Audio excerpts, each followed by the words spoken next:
చంటి బంటి. చంటి బంటి ఇద్దరు మిత్రులు. ఇద్దరు చాలా బీదవారు. ఇద్దరూ భిక్షమెత్తుకొని రోజులు వెళ్లదీసేవారు. చంటి గుడ్డివాడు, బంటి కాలు లేని అవిటివాడు. ఇద్దరూ ఒకరికొకరు సహాయం చేసుకోకుండా ముందు కదల్లేరు. చంటి ఓ రోజు ఒక వార్త విన్నాడు. పక్క ఊళ్ళోకి సర్కస్ వచ్చిందని. చంటి బంటితో ఈ విధంగా అన్నాడు: మనం కూడా సర్కస్ను చూడ్డానికి వెళ్దాం. అక్కడికి ఎంతో మంది ధనికులు, దయగల హృదయులు వస్తారు. మనకు చాలా భిక్షం దొరుకుతుంది. అనగానే బంటి, మనం అంత దూరం ఎలా వెళతాము? నీవు గుడ్డివాడవు, నీకు దారి కనిపించదు. నేను అవిటివాణ్ణి, అంత దూరం మనం ప్రయాణం చేయలేం కదా. అనగానే చంటి, నేను ఒక ఉపాయం ఆలోచించాను.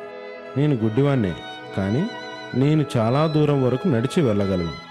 మిగిలింది నీ సమస్య. నీవు అవిటివాడివి, కానీ నీవు దారి చూపించగలవు. ఇలా చేద్దాం, నీవు నా భుజాలపై కూర్చో. మనం పక్క ఊరి సర్కస్ వద్దకు వెళ్ళగలం.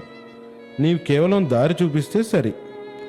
ఈ విధంగా అక్కడికి చేరేందుకు నీ కంటి చూపు, నా కాళ్ళు ఉపయోగపడతాయి.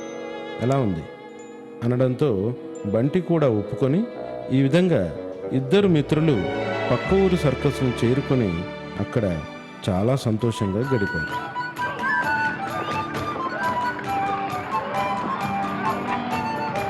మనం సహాయం పొందాలంటే ఇతరులకు సహాయపడాలి. కాసిం, అలీబాబా అని ఇద్దరు అన్నదమ్ములుండేవారు. కాసిం వివాహం ధనవంతుడైన వ్యాపారస్తుని కుమార్తెతో జరిగింది.